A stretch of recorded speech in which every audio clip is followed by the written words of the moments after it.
গতকাল আমার বড় ছেলের জন্মদিন ছিল। জন্মদিন উপলক্ষে ওর কিছু ছোটোখাটো ডিমান্ড ছিল, যেমন ও ঘুম থেকে উঠে যেন দেখে যে রুমে বেলুন সাজানো আছে। তাই ওর বাবা আগের দিন রাত্রেই বেলুন সাজিয়ে রেখেছিল। আর ও ঘুম থেকে উঠলেই ওকে যেন হ্যাপি বার্থডে উইশ করে অনেক আদর করা হয়, তাই ওর বাবা করলো। ওর ফেভারিট টয়টা ও আগে থেকেই ওর বাবাকে দিয়ে অর্ডার করিয়ে নিয়েছিল। ওই দিনকে ওর বাবা সকাল সকাল ওকে গিফটটা দিয়েই ঘুম ভাঙালো।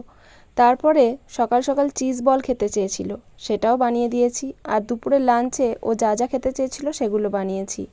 আর বিকেলবেলা ও একটু ঘুরতে নিয়ে যেতে বলেছিল, তাই সামনাসামনি একটা বুদ্ধ মন্দির ছিল, সেখানে নিয়ে গেছিলাম।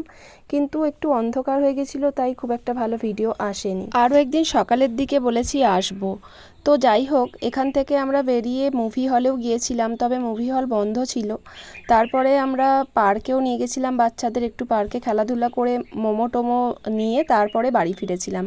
তো আসল কথায় আসি, 1 বছর আগে এই 20 ফেব্রুয়ারি মানে আমার ছেলের জন্মদিনের দিনেই একটা বিয়ে বাড়ি ছিল।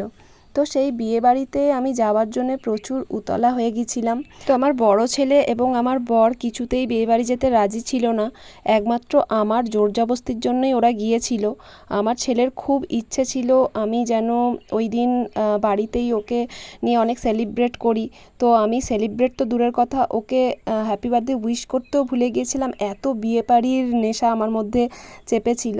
তো যাই হোক, 1 বছর ধরে ওর আমার প্রতি একটা অভিমান ছিল এই বিষয় নিয়ে, সেই জন্য এবছরে আর কোনো রকম খামতি আমি রাখতে দিইনি।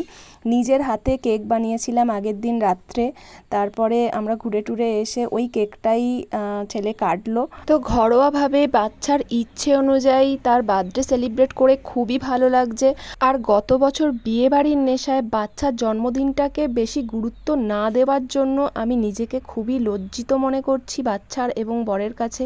যাই হোক, এবছরটা আমাদের খুব আনন্দ করেই কাটলো।